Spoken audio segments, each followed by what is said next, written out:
Chẳng ngày nâng dương mà thơ ca bộ prai à tập bọt muối để thật nơiក្នុងសភៅ beginner expedition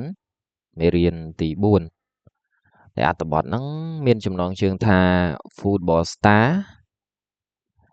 David Beckham and his family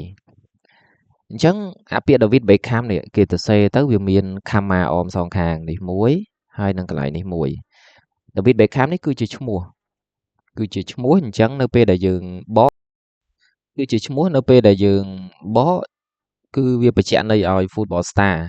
គេប្រើដើម្បីបញ្ជាក់ន័យបើសិនជាគេអត់ដាក់ថា David Beckham ទេគេអត់ដឹងថាតារាបាល់ទាត់មួយណាទេព្រោះតារាបាល់ទាត់ច្រើនណាស់អញ្ចឹងយើងបកថាតារាបាល់ទាត់ដែលមានឈ្មោះថា David Beckham ហើយនឹងគ្រួសាររបស់គាត់បាទនេះជាចំណងជើងអញ្ចឹងយើងទៅចូលក្នុងអត្ថបទទាំងអស់គ្នាអញ្ចឹងអត្ថបទខ្ញុំសូមដាក់រំកិលខិតមកនេះតិចសិនដើម្បីឲ្យវាស្រួលបកបាទអញ្ចឹងគេដាក់ថា the Beckham are a very famous family Beckham ឈ្មោះតកូលមិនសំដៅទៅលើឈ្មោះបុគ្គលណាមួយទេជាតកូលរបស់គេតកូល Beckham ហើយគាត់នឹងឈ្មោះ David អញ្ចឹងហើយទៅគេអាចដាក់ដកនៅពីមុខ Beckham នឹងបានគេដាក់ដកទៅអញ្ចឹងអានឹងសំដៅលើតកូលឬក៏គ្រួសារអញ្ចឹងយើងបកថាគ្រួសារ Beckham គឺជាយើងថែមពាក្យគ្រួសារ Beckham គឺជាហើយអាហ្នឹងគឺជានេះយើងមកចាប់ដើមបកឡើង family គឺជាគ្រួសារដ៏ល្បីល្បាញខ្លាំងមួយ very ហ្នឹងខ្លាំងគឺជាគ្រួសារដ៏ល្បីល្បាញខ្លាំងមួយតោះទៅមុខទៀតចុចមកជួយ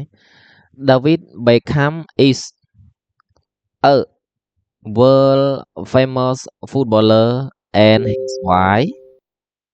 Victoria has a fashion business អញ្ចឹងយើងបកថា David Beckham គឺជានេះ David Beckham គឺជា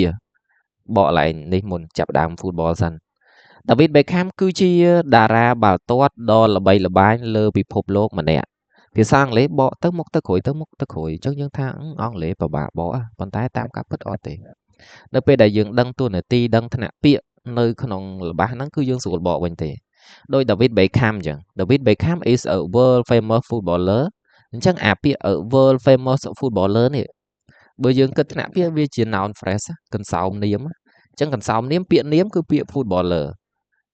កីឡាករបាល់ទាត់កីឡាករបាល់ទាត់មិនកីឡាករបាល់ទាត់ដ៏ល្បីល្បាញចាពាក្យល្បីល្បាញបញ្ជាក់ន័យឲ្យ footballer ហើយគេថែមពាក្យមួយទៀតល្បីក្នុងស្រុកល្បីក្នុងភូមិអត់ទេល្បីលើលោកនេះគេដាក់ world មួយទៀតពិភពលោកអញ្ចឹងបញ្ជាក់ទៀតប៉ុន្មានម្នាក់អញ្ចឹងឃើញអញ្ចឹងហ្នឹងបញ្ជាក់ន័យឲ្យ footballer ទាំង famous ទាំង world ទាំងសុទ្ធតែបញ្ជាក់ន័យឲ្យ footballer អញ្ចឹងនាមដែលមានគុណនាមច្រើនចូលរួមបញ្ជាក់ន័យឲ្យវាអាហ្នឹងគេហៅថាកន្សោមនាមហើយខ្មែរយើងគេហៅកន្សោមនាមអង់គ្លេសគេហៅ noun phrase ឃ្លានាម David Beckham គឺជាកីឡាករបាល់ទាត់ដ៏ល្បីល្បាញលំដាប់ពិភពលោកម្នាក់ហើយប្រពន្ធរបស់គាត់ឈ្មោះថា Victoria ទៀតឃើញអញ្ចឹងប្រពន្ធរបស់គាត់គេបញ្ជាក់ឈ្មោះគេដាក់ comma អមសងខាង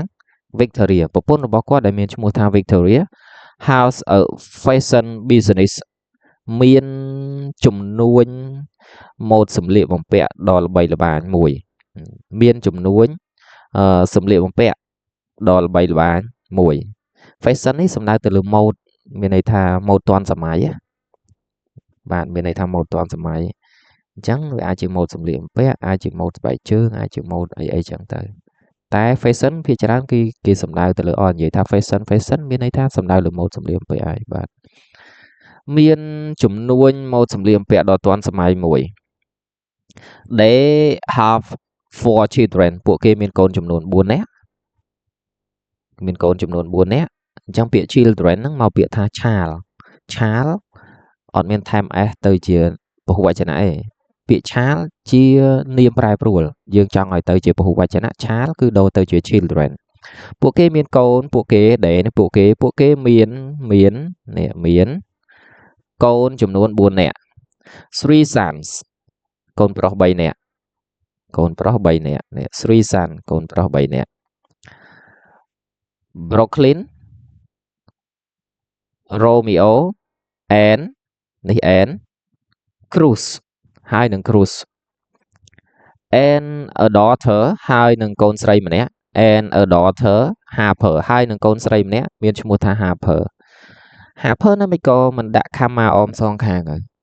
គេអត់ដាក់ comma អមសងខាងទេដោយសារហ្នឹងវារបស់ហ្នឹងវាចប់ហើយអញ្ចឹងគេដាក់ comma តែម្ខាងហើយ full stop ម្ខាង full stop នេះស្មើនឹងសញ្ញាខាងនេះបាទតទៅទៀត both football and fashion are important for the family បោសនេះទាំងនាមយើងភ្ជាប់នេះអាពាក្យបោសនេះភ្ជាប់មួយពាក្យ and នេះឃើញអត់អញ្ចឹងមាននាមនៅចន្លោះនេះមួយនៅចន្លោះនេះមួយមានន័យថានៅបន្ទាប់ពីបោសមួយ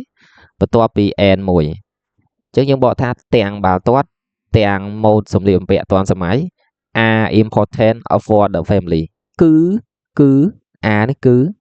សំខាន់សម្រាប់គ្រួសារបាទប្រពន្ធគាត់ម៉ូដសម្លៀកបំពាក់ហើយប្តីគាត់គឺខាងបាល់ទាត់ all the children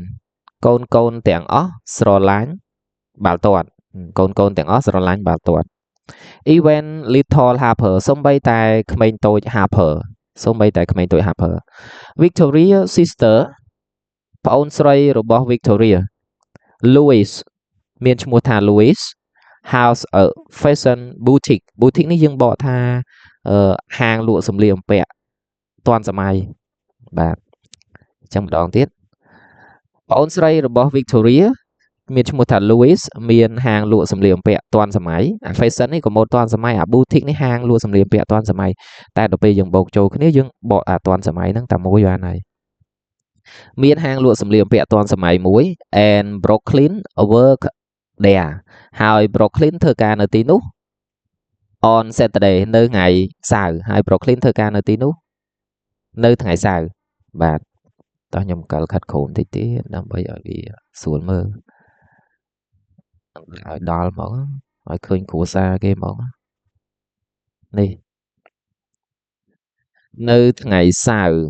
ធំនេះ Romeo is a fashion model for Burberry Romeo គឺជាតារាបង្ហាញម៉ូដទាន់សម័យម្នាក់នេះ Romeo គឺជាអូនបក model មុនគឺជា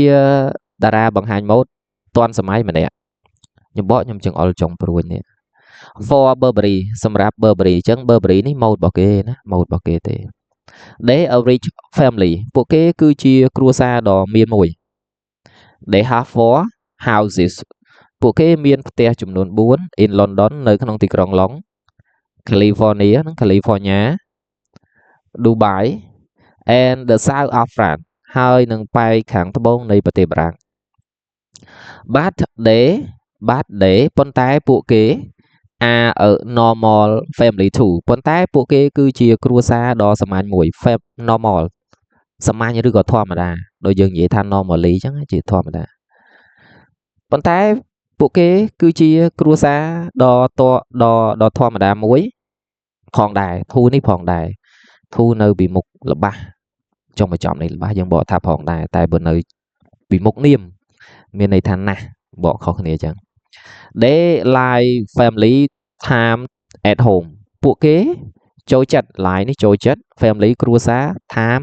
ម៉ោងឬក៏ពេលអញ្ចឹងពួកគេចូលចិត្តពេលវេលាលក្ខណៈគ្រួសារនៅផ្ទះអាលក្ខណៈហ្នឹងយើងថែម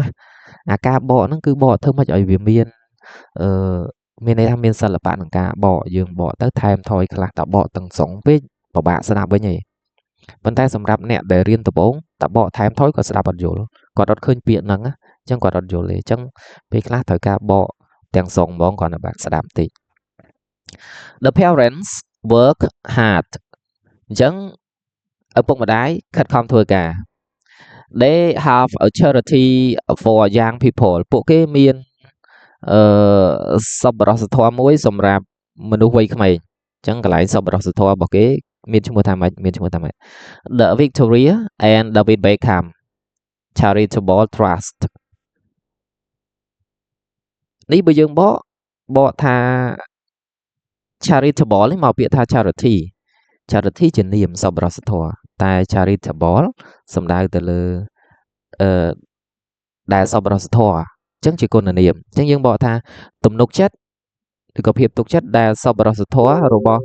Victoria ហើយនិង David Beckham តោះមួយទៀតand David work for UNICEF ហើយ David ធ្វើការឲ្យ